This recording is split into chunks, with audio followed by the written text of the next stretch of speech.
Hello students, இந்த வீடியோவானது தமிழ்நாடு சமச்சீர் கல்வி 10வது வகுப்பு மாணவர்களுக்காக உருவாக்கப்பட்டது. இதில் ஆங்கில பாடத்தில் உள்ள அலகு 7இல் உள்ள The House on Elm Street இந்த போயத்தை பற்றி நம்ம பார்க்க போகிறோம். இதில் appreciation question, literary appreciation, figure of speech, இதோட சம்மரி எல்லாம் கொடுத்துருக்கேன். உங்களுக்கு ஏதாவது சந்தேகம் இருந்தால் இங்கே மெசேஜ் பண்ணுங்கள், நான் அதுக்கு ஆன்சர் பண்ணுறேன். The House on Elm Street. This poem is written by Nadia Bush. இந்த போயத்தை நதியா புஷ் அப்படிங்கிறவங்க எழுதியிருக்காங்க. இந்த பக்கத்தில் ஒரு படம் இருக்கு இல்லையா, இது உங்கள் புஸ்தகத்தில் உள்ள படம் தான். இந்த வீட்டை பற்றி தான் எழுதுகிறாங்க. இந்த வீடு அவங்களுக்கு ஒரு புரியாத புதிராக இருக்கிறது அப்படின்னு சொல்கிறாங்க. It sat alone. அந்த வீடு தனியாக இருக்குது. What happened there is still today unknown. அந்த வீட்டுக்குள்ளே என்ன நடக்கு அப்படிங்கிறது இதுவரைக்கும் யாருக்கும் தெரியாது. It is a very mysterious place. மிஸ்டீரியஸ்னா ஸ்ட்ரேஞ்ச், கொஞ்சம் வித்தியாசமாக உள்ள இடம். அது ஒரு ஸ்ட்ரேஞ்ச்னா என்னது, புரியாத புதிராக இருக்கிறது அந்த இடம். அதாவது ஈஸியாக யாராலையும் அதை புரிஞ்சுக்கிட முடியலை. அண்ட் இன்சைட், அந்த வீட்டுக்குள்ளே யூ கேன் டெல், உங்களால் சொல்ல முடியும். It has a ton of space. கிட்ட டன் என்பது 100 கியூபிக் ஃபீட், 100 அடி நீளம் 100 அடி அகலம் கொண்ட இடம். அதாவது இந்த இடத்துல எதுக்கு சொல்லுதாங்கன்னா, அந்த வீட்டுக்குள்ளே நிறைய ஸ்பேஸ் இருக்குது அப்படின்னு சொல்கிறாங்க. But at the same time, அதே நேரத்தில் it is bare to the bone, completely empty. அதாவது பேர் டு த போன்னு அர்த்தம்னா ஒரு எலும்பு கூட இந்த இடத்துல இல்லை அப்படின்னு சொல்கிறாங்க. இந்த இடத்துல எலும்பு என்பது மனிதனை குறிக்கும்.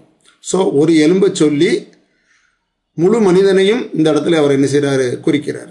அதாவது இந்த வீடு முழுவதுமாக எம்டியாக இருக்குது, அதுக்குள்ளே வேறு யாருமே இல்லை அப்படின்னு சொல்கிறாங்க. இதில் அப்ரிசியேஷன் கொஸ்டின் பாருங்கள். What does it refer to? It என்பது எதை குறிக்கும்? இதில் நீங்கள் என்ன செய்யணும்னா, இந்த கேள்வியிலிருந்தே விட எழுதிடலாம். இப்போ இதில் what question word, does verb 1, இட்டு சப்ஜெக்ட், ரெஃபருங்கிறது வெர்ப் 2. இதை நீங்கள் இதில் பாருங்கள், இதுதான் சப்ஜெக்ட். சப்ஜெக்ட் என்பது name of a person or name of a place or name of a thing. ஒருவனது அல்லது ஒருவரது பெயர், ஒரு இடத்தின் பெயர் அல்லது ஒரு பொருளின் பெயர். இதில் இட்டு தான் சப்ஜெக்ட். அதுக்கப்புறம் இதுக்கு முன்னால் இருக்கக்கூடிய டூ டஸ் டிட் இருந்தால் பின்னால் கொண்டு வந்துடணும் நீங்கள். இப்போ பாருங்கள், இது ஆன்சர் எழுதும் போது முதல்ல சப்ஜெக்ட் எழுதிக்கோங்க, இட். இந்த டஸ்ஸையை ரெஃபரன்ஸ் ஏற்றிங்கன்னா ரெஃபர்ஸ்னு வரும். ஒரு சின்ன ஐடியா கொடுக்குறோம் பாருங்கள். டூ கூட ஒரு வெர்பை சேர்த்தோம்னா அப்படி போட்டுற வேண்டியதான். இப்போ டூ ப்ளஸ் கம்மு தான். டூ ப்ளஸ் கோ தான். டூ ப்ளஸ் ஸ்பீக் தான். நான் கம்முங்கிற ஒரு வெர்பை மட்டும் என்ன செஞ்சுருக்கேன், யூஸ் பண்ணியிருக்கேன்.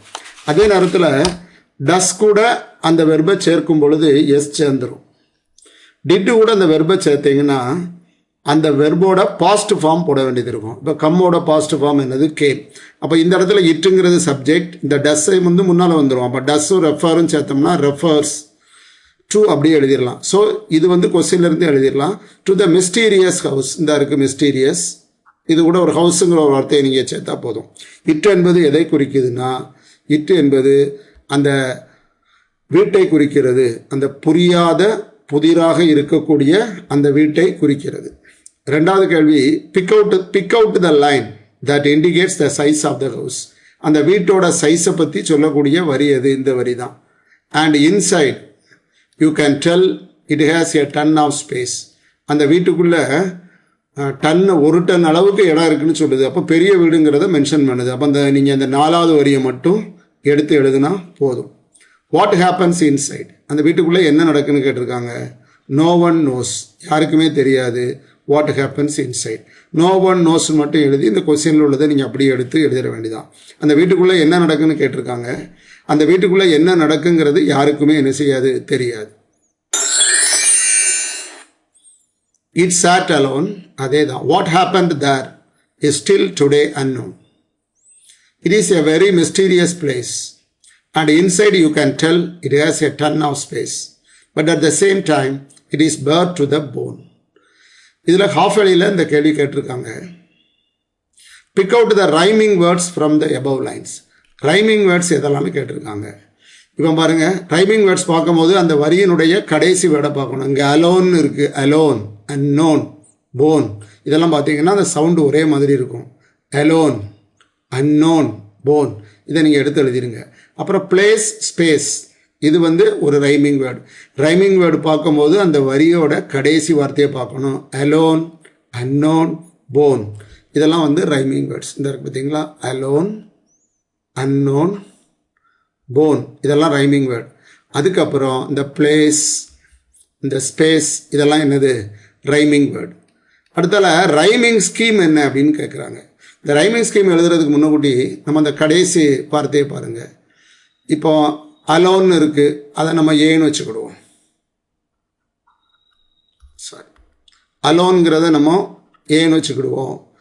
அன்னோன், அலோனுக்கும் அலோன் இருக்குது, இந்த அன்னோனும் அலோனும் ஒரே சவுண்டு தான். அப்போ நம்ம அதை என்ன செஞ்சுக்கலாம், ஏன்னு போட்டுக்கலாம். அதே தானே அலோன், அன்னோன். அப்புறம் பாருங்கள், பிளேஸுங்கிறது இந்த முதல் 2 வேர்டுக்கு சம்மந்தம் இல்லாதது, அப்போ பி போட்டுக்கோங்க. பிளேஸும் ஸ்பேஸும் ஒரே சவுண்டு தான், அப்போ பி போட்டுக்கணும். திரும்ப அலோன், அன்னோன், போன், இது மூணுமே அலோன் ஏ தான், அன்னோனு ஏ தான், போன்கிறது அலோனோட சவுண்டு தான், அப்போ அது ஏ. ஸோ நீங்கள் ரைமிங் ஸ்கீம் எழுதும்போது இந்த மாதிரி ஏஏ, பிபிஏ அப்படின்னு எழுதிடலாம். Identify the figure of speech of given stanza. இந்த ஸ்டான்ஸால் என்னென்ன ஃபிகர் ஆஃப் ஸ்பீச் இருக்குன்னு பாருங்கள். ஃபர்ஸ்ட் வந்து இட்ஸ் சாட் அலோன் அப்படின்னு சொல்கிறாங்க. இட்ஸ் சாட் அலோன்னா அது தனியாக உட்கார்ந்துருக்குன்னு சொல்கிறாங்க. இப்போ வந்து மனிதனுடைய பண்பு தான் தனியாக உட்கார்ந்துருக்குது. இப்போ நம்ம தனியாக அந்த ஓரத்தில் உட்காந்துருப்போம், ஆனால் வந்து வீடு தனியாக உட்கார்ந்துருக்காது. ஸோ உயிரில்லாத ஒரு பொருளை மனிதனுடைய பண்பை ஏற்றி சொன்னால் அதுக்கு பேர் பெர்சானிஃபிகேஷன். அதுக்கப்புறம் பாருங்கள், இந்த 3வது வரியில் மிஸ்டீரியஸ் பிளேஸ் அப்படின்னு இருக்குது. இது வந்து மெட்டாஃபர். நான் மெட்டாஃபருக்கும் சிமிலிக்கும் ஒரு வித்தியாசம் சொல்கிறேன் கேளுங்க. இப்போ வந்து சில தெருவில் வந்து சில பேர் கூட யாரும் சண்டை போட மாட்டாங்க, ஏன்னா அவங்க ரொம்ப வாய் பேசுவாங்க. அப்போ வந்து இப்போ நம்ம வந்து லைக், ஆஸ் இந்த மாதிரி வார்த்தைகள் போட்டு சொன்னால் அது சிமிலி. இப்போ she is like a dog, அவள் ஒரு நாய் மாதிரி, அவள் கூட யாருமே சண்டை போடக்கூடாது. She is like a dog. அதே நேரத்தில் மெட்டாஃபரில் சி இஸ் ஏ டாக்னே சொல்லிடுவாங்க. சி இஸ் ஏ டாக்னா அவள் நாய் தான். அது மாதிரி இதில் வந்து அந்த இடம் வந்து மிஸ்டீரியஸ், அந்த இடமே புரியாத புதிர் அப்படின்னு சொல்லியிருக்காங்க. அதனால் இது மெட்டாஃபர். புரியாத புதிர் மாதிரி அப்படின்னு சொன்னாங்கன்னா அது வந்து சிமிலி. நல்லா வச்சுக்கோங்க, லைக்கு, லைக், ஆஸ், இந்த 2 வேர்டு அந்த வரியில் வந்துச்சுன்னா நீங்கள் சிமிலின்னு எழுதுங்க. அது இல்லாமல் கம்பேர் பண்ணாங்கன்னா அதுக்கு பேர் என்னது, மெட்டாஃபர். நான் ஏற்கனவே சொல்லியிருக்கேன், she is like a dog simile, she is a dog metaphor.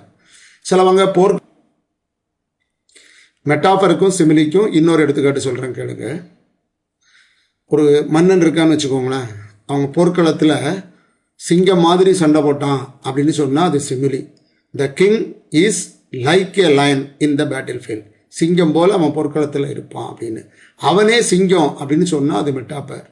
He is a lion in the battlefield. So he is like a lion அப்படின்னு சொன்னால் simile. He is a lion சொன்னால் அது metaphor. A ton of space, இது வந்து hyperbole. ஹைப்பர்போல்னா ரொம்ப மிகைப்படுத்தி சொல்கிறது. அந்த வீட்டுக்குள்ளே வந்து 1 டன் இடம் இருக்குது அப்படின்னு சொல்கிறது. இது வந்து மிகைப்படுத்தி சொல்கிறது. இப்போ உதாரணமாக பாருங்களேன், நம்ம சொல்லுவோம் தலைக்கு மேலே 1000 வேலை இருக்குது அப்படின்னு சொல்லுவோம். அது மிகைப்படுத்தி சொல்கிறது. சில சமயம் படிக்காத பையங்களை நாங்கள் சொல்லுவோம், ஏய் நாளைக்கு படிச்சுட்டு வா, படிக்காட்ட உன்னை கொன்னே போடுவேன் அப்படின்னு சொல்லுவோம். அதுக்காக அவனை கொல்ல முடியுமா? கொஞ்சம் மிகைப்படுத்தி சொல்கிறது ஹைப்பர்போல். அது மாதிரி அந்த வீட்டுக்குள்ளே வந்து டன் ஆஃப் ஸ்பேஸ் இருக்குது அப்படின்னு சொல்கிறது ஹைப்பர்போல். அதுக்கப்புறம் பேர் டு த போன் அப்படின்னு சொல்கிறோம். இது என்ன அப்படின்னா சீனக் டுகி, அதாவது சீனக் டுகி அப்படின்னு சொல்லுவோம். இந்த சீனக் டுகினா அதாவது ஒன்றே ஒன்றை குறிப்பிட்டு அந்த முழுவதையும் குறிக்கிறது. நான் இப்போ ஒரு எக்ஸாம்பிள் ஃபஸ்ட்டு சொல்லிக்கிறேனே. இப்போ நான் வந்து ஒரு இடத்துக்கு போனேன், 4 கண்கள் என் பின்னாலே வந்துச்சுன்னு நான் சொல்கிறேன். நான் ஒரு இடத்துக்கு போகிறேன், என் பின்னால் எனக்கு தெரியாமல் 4 கண்கள் வந்ததுன்னு சொல்லுவேன். அப்போ நான் சொன்னது 4 கண்கள் வந்ததுன்னு சொல்லுவேன். பட் அது எதை குறிக்கும்னா 2 மனிதர்கள் வந்ததை குறிக்கும். சரிதானா? அப்போ அந்த கண்ணுங்கிறது முழு மனிதர்களையும் குறிக்கிறது. அதுபோல் ஒரு போன் கூட அங்கே இல்லை அப்படின்னு சொல்கிறாங்க. போன் என்பது போன் யாருக்கு இருக்கும்? மனிதனுக்கு இருக்கும். ஸோ அந்த இடத்துல ஒரு போன் என்பது முழு மனிதர்களையும் குறிக்கிறது. அதைத்தான் இதை ஜீனக்டுகி அப்படின்னு நம்ம என்ன செய்கிறோம் சொல்கிறோம். அதுக்கப்புறம் பாருங்கள், அலிட்டரிங் வேர்ட்ஸ் கொடுத்துருக்கு. அலிட்டரிங் வேர்ட்ஸ்னால் இந்த இடத்துல பாருங்கள், டெல் டன்னு 2 வார்த்தை இருக்குது. இந்த டெல்லும் ஒரே வரியில் நீங்கள் பார்க்கணும். இந்த இருக்கு இல்லையா, டெல் இருக்குது, டன் இருக்குது. இந்த 2 வார்த்தையை பாருங்கள். இந்த 2 வேர்டும் ஒரே எழுத்தில் ஆரம்பிக்கும், டீங்கிற எழுத்தில் ஆரம்பிக்கும். டெல்லும் டீயில் தான் ஆரம்பிக்கும், டன்னும் டீ தான் ஆரம்பிக்குது. அது மாதிரி கடைசி வரியில் பேர் போன்னு இருக்குது. பேரும் பியில் தான் ஆரம்பிக்கு, போனும் பியில் தான் ஆரம்பிக்குது.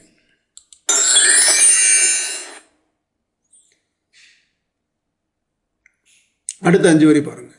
அட் நைட், ராத்திரி போல், the house seems to be alive. அந்த வீடுக்கு உயிர் வருது அப்படின்னு சொல்கிறாங்க. Lights flicker on and off. Light ஆனது எரியுது அணையுது, எரியுது அணையுது. I am often tempted to go to the house. எனக்கு அடிக்கடி இந்த வீட்டுக்குள்ளே போகணும்னு ஆசையாக இருக்கும். எதுக்கு? To just take a look and see what is really about. உண்மையிலே இந்த வீட்டுக்குள்ளே யாரும் இருக்காங்களா? ராத்திரி மட்டும் எப்படி லைட்டு எரியுது அணையுது அதை பார்க்கணுன்னு எனக்கு ரொம்ப ஆசை. But fears take over me. ஆனால் பயந்து போய் நான் இது வரைக்கும் இந்த வீட்டுக்குள்ளே போகலை அப்படின்னு இந்த அம்மா சொல்கிறாங்க. இதில் பாருங்கள், ஆன் அண்ட் ஆஃப்னு சொல்கிறது கான்ட்ராஸ்ட். அதாவது ஆனும் ஆஃபும் எதிரெதிராக செயல்படக்கூடியது. எதிரெதிராக, ஆன்னா லைட்டு எரியுது, ஆஃப்னா அணைஞ்சு போகுது. இடையில ஒரு வேர்டு இருக்கும், அண்டு ஆர் இந்த மாதிரி இருக்கும். இந்த மாதிரி இருந்தால் அதுக்கு பேர் கான்ட்ராஸ்ட் அப்படின்னு பேர். ஃப்ளிக்கர் என்பது நம்ம சொல்லுவோம்ல, லைட்டு பக்குன்னு எரிஞ்சு அணையுது அப்படின்னு சொல்லுவோம். அந்த பக்குன்னு சொல்லுதோம்ல, அதான் ஓனோ மெட்டோஃபோயா அப்படின்னு நம்ம சொல்கிறோம். அதாவது ஒரு சவுண்டை பற்றி சொன்னோம்னா அதுக்கு பேர் ஓனோ மெட்டோஃபோயா. இப்போ நம்ம சொல்லுதோம்ல, சார் என் பேப்பர் அவன் டர்ன்னு கிழிச்சிட்டான் சார்னு சொல்லுவோம். அந்த டர்ருங்கிறது ஒரு சவுண்டு, அது ஓனோ மெட்டோஃபோயா. இந்த பேப்பரில், தினத்தந்தி பேப்பரில் நியூஸ் போடுவாங்க, கிளவி கொலை, சதக் என்று குத்தினார்கள்னு போடுவோம். அந்த சதக்குங்கிறது என்னது? ஓனோ மெட்டோஃபோயா. அதாவது ஒரு சவுண்டை பற்றி மென்ஷன் பண்ணாங்க. நீரானது சலன்னு ஓடிச்சு, அது ஓனோ மெட்டோஃபோயா. ஸோ ஃப்ளிக்கர் இது onomatopoeia. When does the house seem to be alive. இதில் பாருங்கள், ஹவுஸுங்கிறது சப்ஜெக்ட். இந்த டஸ்ஸையும் சீமையும் சேர்த்திங்கன்னா சீம்ஸ்னு வந்துடும். நல்லா பார்த்துக்கோ, இது ஈஸியாக எழுதலாம். இது கொஸ்டின் வேர்ட், இது வெர்பு 1, த ஹவுஸுங்கிறது சப்ஜெக்ட், சீம்ங்கிறது வெர்ப் 2. சப்ஜெக்டை கண்டுபிடிங்க, அதுக்கு முன்னால் இருக்குது வெர்பு 1, பின்னால் இருக்குது வெர்ப் 2. இந்த வெர்பு 1 நீங்கள் முன்னால் கொண்டாந்துடணும். ஸோ இதில் சப்ஜெக்ட் எது? The house. டஸ்ஸையும் சீமையும் சேர்த்திங்கன்னா seems. The house seems to be alive. நீங்கள் படிக்க வேண்டியது இந்த ஒரு வேர்டு தான், அட் நைட், அவ்வளோதான். அது இந்த மொதல் வார்த்தையில் மொதல் லைனில் இருக்குது, பார்த்துக்கோங்க. What happens at night. ராத்திரி போல் என்ன நடக்கும்? இந்த 2வது வரியை அப்படியே எழுதினா கூட போதும். Light flickers on and off. At நைட்டுன்னு எழுதினாலும் சரி, எழுதாட்டாலும் சரி.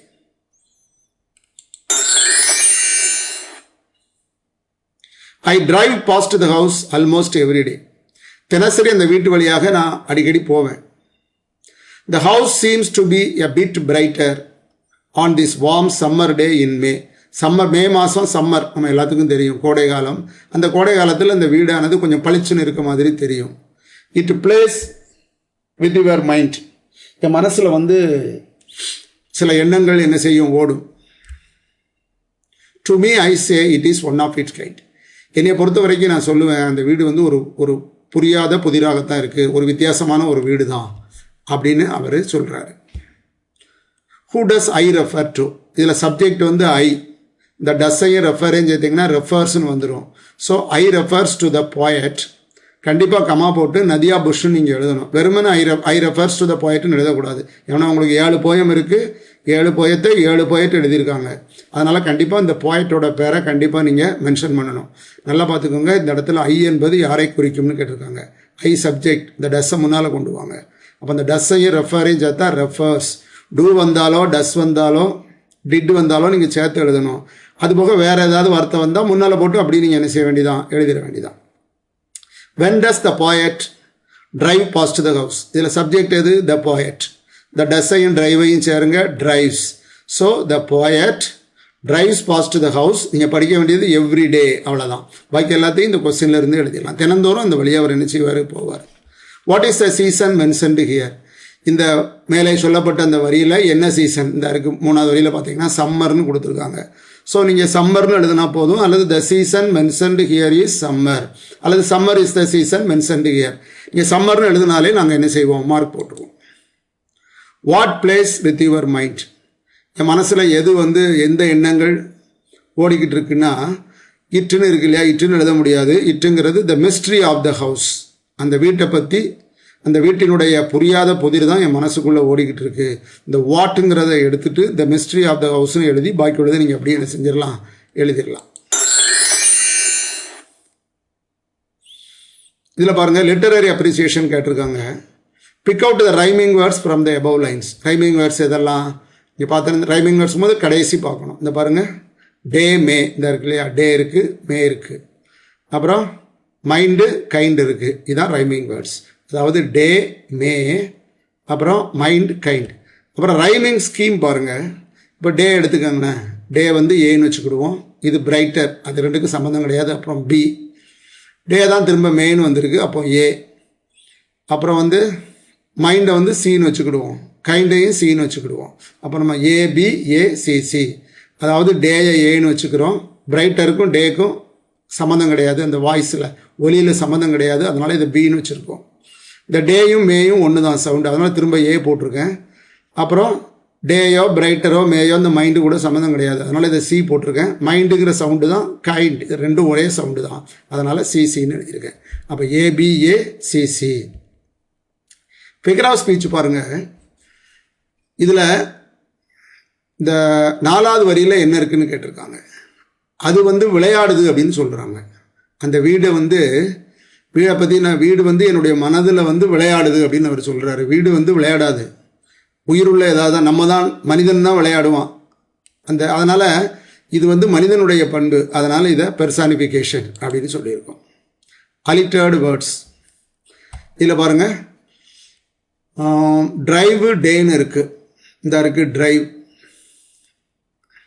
டிரைவ் டே. டிரைவ் முதல் எழுத்து டி, டேலையும் முதல் எழுத்து டி. அதுக்கப்புறம் பி, பிட், பிரைட்டர். இந்த 3 வேர்டுலையும் பார்த்தீங்கன்னா பிங்கிற முதல் எழுத்து இருக்குது. இதுதான் அலிட்டர்ட் வேர்ட்ஸ். இந்த மாதிரி உங்களுக்கு ஒரு 5 மார்க் கேட்பாங்க, கொஞ்சம் ஈஸியாக நீங்கள் எழுதிடலாம். Beside the house chits a tree. இந்த வீடு பாருங்கள், இந்த வீட்டு பக்கத்தில் ஒரு மரம் இருக்குது. சிட்ஸ் ஏ ட்ரீ, மரம் உட்கார்ந்துருக்குன்னு சொல்லுதாங்க, பெர்சானிஃபிகேஷன். உட்கார்ந்துருக்கிறது மனிதனுடைய பண்பு, மரம் எப்படி உட்காரும், அதான் மரம். இட் நெவர் க்ரோஸ் லீவ்ஸ், அது ஒருபோதும் வளராதுன்னு சொல்லியிருக்காங்க. அடுத்த வேர்டில் லீவ்ஸ், வளர்ந்தால் தானே லீவ்ஸ் வரும், அந்த மாதிரி சொல்லியிருக்காங்க. இட் நெவர் க்ரோஸ், ஒருபோதும் வளராது. அந்த சொன்ன வார்த்தையை அதே வரியிலே அவர் மறுத்திருக்காரு. லீவ்ஸ்ன்னு இருந்தால் மரம் என்ன செய்யும், அது வளரும். Not in winter, summers, spring and fall. ஆங்கிலத்தில் 4 சீசன் உண்டு, விண்டர், ஸ்ப்ரிங், சம்மர், ஃபால். இந்த விண்டர்னா குளிர்காலம், ஸ்ப்ரிங்னா வசந்த காலம், சம்மர்னா கோடை காலம், ஃபால்னா இலையுதிர் காலம். இந்த 4 காலத்துலேயும் இந்த மரம் வளரவே செய்யாது. இட் ஜஸ்ட் சிட்ஸ் தேர், ஆனால் அது அப்படி உட்கார்ந்துருக்கும். மனிதனுடைய பண்பு personification. Never getting small or even growing tall, அது சின்னதாகவும் ஆகாது, மேற்கொண்டு வளரவும் செய்யாது, அப்படி உட்கார்ந்துருக்கும். ஹவு குட் திஸ் பி, இது எப்படி நடக்கும் அப்படின்னு அவர் சொல்கிறார். இதில் கொஸ்டின்ஸ் பாருங்கள். What does it refer to, இதில் சப்ஜெக்ட் இட், டஸ்ஸையும் ரெஃபரையும் சேர்த்திங்கன்னா ரெஃபர்ஸ்னு வந்துடும். அப்போ it refers to the tree near the house, அது ஒரு மரத்தை குறிக்கும்னு எழுதுறதை விட அந்த வீட்டுக்கு பக்கத்தில் இருக்கக்கூடிய மரத்தை குறிக்கும். It refers to the tree near the house. In what way is the tree mystery, அந்த மரமானது புரியாத புதிராக உள்ளது எப்படி அப்படின்னு கேட்டிருக்காங்க. த ட்ரீ நெய்தர் க்ரோஸ் நார் ஸ்ரிங்ஸ், மரம்னு இருந்தால் ஒன்று வளரும் அல்லது வளராமல் பட்டு போகும், கீழே விழுந்துடும். இது வளரவும் செய்யாது, சுருங்கவும் செய்யாது, அது வளரவும் செய்யாது, கீழே விழவும் செய்யாது, அப்படி இருக்கும். திஸ் இஸ் எ மிஸ்ட்ரி, இதுதான் புரியாத புதிர். What is found near the house, வீட்டு பக்கத்தில் என்ன இருக்குது, இந்த வாட்டுங்கிற வார்த்தையை எடுத்துட்டு எ tree is found near the house, இந்த வாட்டுங்கிற வார்த்தையை எடுத்துகிட்டு நீங்கள் எ ட்ரீன்னு மட்டும் போட்டு பாக்கி உள்ளது நீங்கள் அப்படியே எழுதிடலாம். What does it never grows leaves, why does it never grow leaves, எதுக்காக அதில் மரம் வளர மாட்டேங்குது, அந்த மரத்தில் இலைகள் வளர மாட்டேங்குன்னு கேட்டிருக்கு. Because it is a mysterious tree. ஒய்ன்னு கேட்டாலே பிகாஸ்ன்னு ஆரம்பிச்சிடலாம். Because it is a mysterious tree. அது சாதாரண மரம் இல்லை, புரியாத புதிராக உள்ள மரம். டஸ் த poet know the mystery of the tree? அந்த மரத்தை பற்றி ரகசியம் இருக்கு தெரியுமா அப்படின்னு கேட்டிருக்கு. இதில் நோ தான் விட, இதில் கொஸ்டின் வேர்டு இல்லை. கொஸ்டின் வேர்டு இல்லாமல் வெர்பு ஒன்றில் ஒரு கேள்வி ஆரம்பித்தா நீங்கள் எஸ் அல்லது நோன்னு போடணும். எஸ்ன்னு போட்டால் அந்த டஸ்ஸை முன்னால் போட்டு சேர்த்து போட்டுடலாம். நோன்னு போட்டால் இந்த டஸ்ஸுக்கு அடுத்தால நாட் போட வேண்டியது இருக்கும். ஸோ நம்ம முதல்ல எழுதும் போது நோன்னு போட்டுக்கிட்டு இந்த poet போட்டுக்கிடுவோம். டஸ் அங்கிட்டு கொண்டு வாங்க, நாட் சேர்க்கணும். So the poet does not know the mystery of the tree.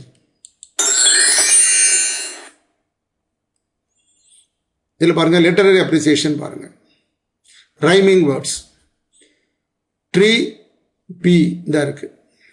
அப்புறம் ஃபால் டால், இதெல்லாம் ரைமிங் வேர்ட்ஸ். ரைமிங் ஸ்கீம் கேட்டிருக்கு ஏபிசிசிஏ. இப்போ ட்ரீயை ஏன்னு வச்சுக்கோங்க. ட்ரீக்கும் லீவ்ஸுக்கும் சம்மந்தம் கிடையாது, அப்போ அது பி. இந்த ஃபாலும் டாலும் ஒன்று தான், அதனால் சிசி. இந்த ட்ரீ தான் பி, ரெண்டும் ஒரே சவுண்ட். அப்போ ஏ வந்து திரும்ப வந்திருக்கு. ஃபிகர் ஆஃப் ஸ்பீச் பாருங்கள். Beside the house chits a tree. அந்த மரத்து பக்கத்தில் ஒரு வீடு அந்த வீட்டுக்கு பக்கத்தில் ஒரு மரம் உட்கார்ந்துருக்குன்னு சொல்கிறாங்க. மரம் எப்படி உட்காரும்? இது மனிதனுடைய பண்பு. ஸோ உயிரற்ற அந்த மனிதனுடைய பண்பை ஒரு மனிதர் அல்லாதவர்களுக்கு யூஸ் பண்ணால் அது என்னது? பெர்சானிஃபிகேஷன். இங்கே மரம் உட்கார்ந்துருக்குன்னு சொல்லுதாங்க. மரம் உட்காராது, அது மனிதனுடைய பண்பு. அதனால் இதுக்கு பேர் பெர்சானிஃபிகேஷன். அடுத்து பாருங்கள், ஹவு குட் திஸ் பி? இது வந்து ஒரு வகையான கொஸ்டின். என்ன கொஸ்டின்னா ரிட்டோரிக்கல் கொஸ்டின். ரிட்டோரிக்கல் கொஸ்டின்னா என்னென்னா, இப்போ நான் உங்கள்கிட்ட ஒரு கேள்வி கேட்குறேன், இந்த போயத்தை எழுதுனது யார்? நான் உங்கள்கிட்ட வந்து பதிலை எதிர்பார்த்து கேட்குறேன். நீங்கள் வந்து நதியா புஷ் அப்படின்னு சொல்லுவீங்க. பட்டு அந்த வீட்டுக்குள்ளே வந்து என்ன நடக்கு, அது எப்படி முடியும்? ஒரு மரமானது வளராமலும் கீழே விழாமலும் எப்படி இருக்க முடியும் அப்படின்னு ஒரு கேள்வி கேட்குறோம்.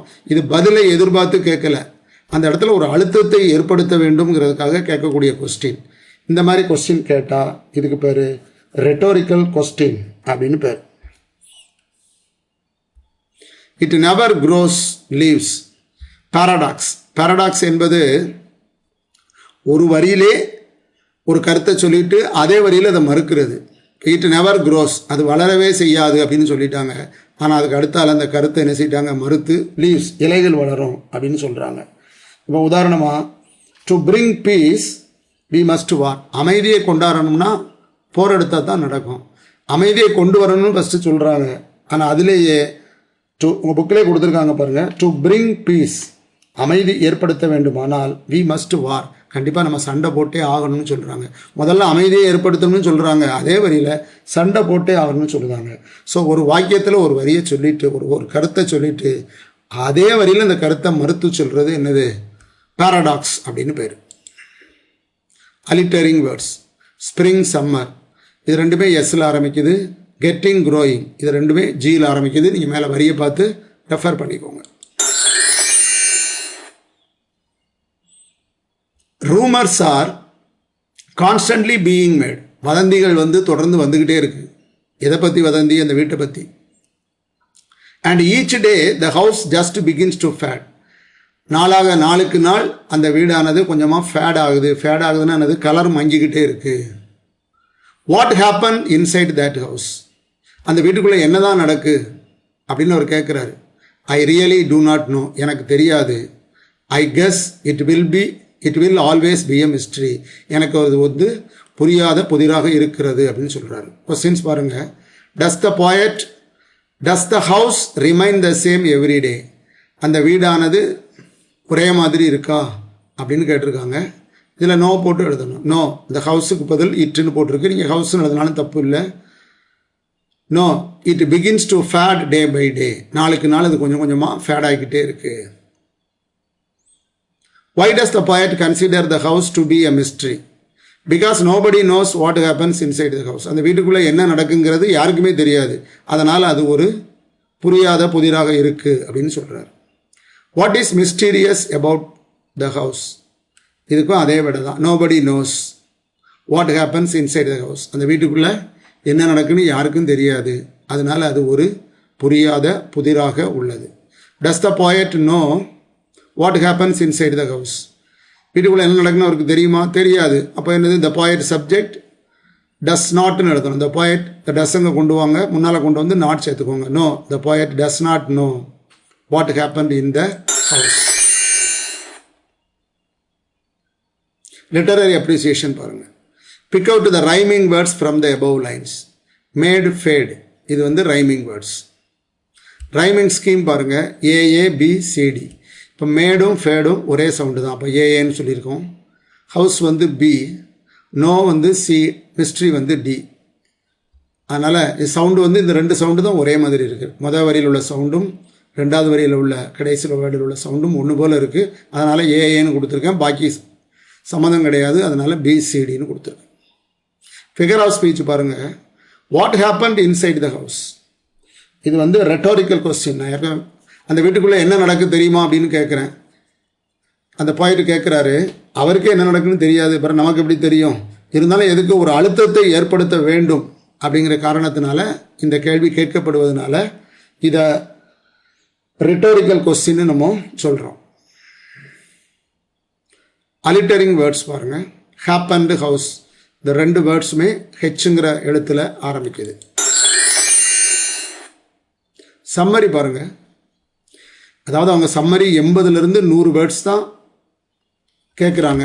என் திருத்தக்கூடிய ஒரு வாத்தியார் சொன்னார், நாங்களே 80லேருந்து 100 வேர்ட்ஸ் தான் கேட்குறோம். சில பிள்ளைங்க 2 பக்கம் 3 பக்கம் எழுதி வைக்காங்க. அதுக்கு அவசியமே இல்லை. கொடுத்துருக்கதே 80, குறைஞ்சபட்சம் 80, அதிகபட்சமாக 100 வேர்ட்ஸ் தான் கேட்குறாங்க. ஸோ நீங்கள் இதை எழுதினாலே போதும், உங்களுக்கு போதுமான அளவு மார்க் கிடைக்கும். The poem is written by Nadia Bush. இந்த போயத்தை எழுதினவங்க Nadia Bush. See, builds up a sense of mystery little by little. கொஞ்சம் கொஞ்சமாக அந்த கதையில் புதிர் அவங்க என்ன செய்கிறாங்க, கொஞ்சம் கொஞ்சமாக உருவாக்குறாங்க. The house is located on the Elm Street. Elm Streetல அந்த வீடு இருக்குது. It is alone. அது தனியாக இருக்குது. It is big and spacious. அது ரொம்ப பெரியதாக இருக்கிறது, உள்ள நிறைய இடம் இருக்குது. But no one lives in the house. அந்த வீட்டுக்குள்ளே யாருமே இருக்கிறது இல்லை. At night, it seems to be alive. ராத்திரி போல் அந்த வீட்டில் வந்து அந்த வீடானது ஒரு உயிரோட்டம் உள்ளதாக இருக்கிறது. அதாவது உள்ள ஆட்கள் இருக்கிற மாதிரி ஒரு சூழ்நிலை ஏற்படுகிறது. Light flicker on and of.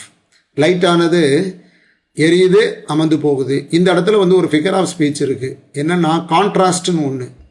இந்த கான்ட்ராஸ்ட்டுங்கிறது என்னென்னா, 2 வார்த்தைகள் எதிரும் புதிருமா இருக்கும், நடுவில் ஒரு இணைப்பு சொல் இருக்கும். ஆனால் அதே நேரத்தில் அந்த இணைப்பு சொல் இல்லாட்டா அது ஆக்சிமோரன். இப்போ ஓல்டு நியூன்னு சொல்கிறோம். ஓல்டு நியூங்கிறது, ஓல்டுனா பழமையானது, நியூனா புதிதானது. ரைட்டா? ஓல்டு நியூஸ்ன்னு சொல்கிறோம்னு வச்சுக்கோங்களேன். ஓல்டுங்கிறது பழமையானது, நியூஸுங்கிறது புதுமையானது.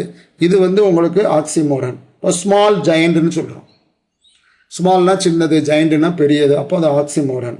ஒரிஜினல் காப்பின்னு சொல்கிறோம். ஒரிஜினல்னால் ஒரிஜினல், காப்பினா டூப்ளிகேட். அது ஸோ இந்த மாதிரி எதிரும் முதிருமாக நடுவில் ஒரு இணைப்பு சொல் இல்லாமல் சொன்னால் அதுக்கு பேர் வந்து ஆக்சிமோரன். ஒரு படத்தில் வடிவேல் ஒருத்தர் கேட்பார், கார் வருமா வராதான்னு. அந்த ஆள் சொல்லுவார், வரும் வராது அப்படிம்பாரு. ஊடால எந்த விதமான வேர்டும் கிடையாது. ஸோ வரும் வராது அப்படின்னு சொன்னால் அது ஆக்சிமோரன். வரும் ஆனால் வராது அப்படின்னு சொன்னால் அதுக்கு பேர் கான்ட்ராஸ்ட். ஞாபகம் வச்சுக்கோங்க. இதில் பாருங்கள், ஆனும் ஆஃபும் அதாவது கான்ட்ராஸ்ட் வேர்ட்ஸ். நடுவில் ஒரு வேர்டு இருக்குது.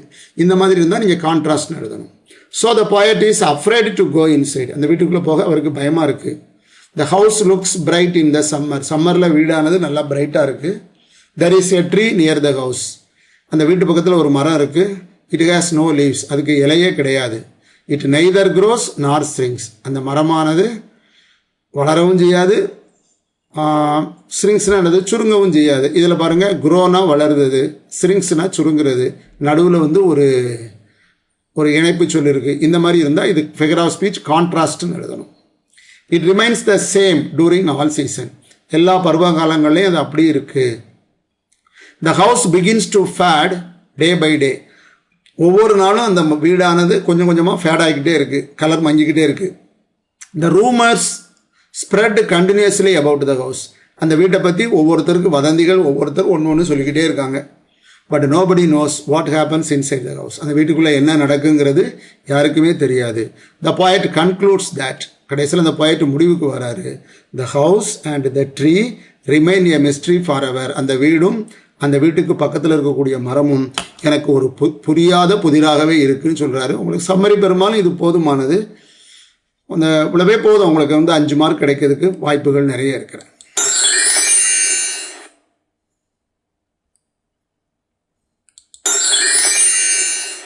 Thank you viewers.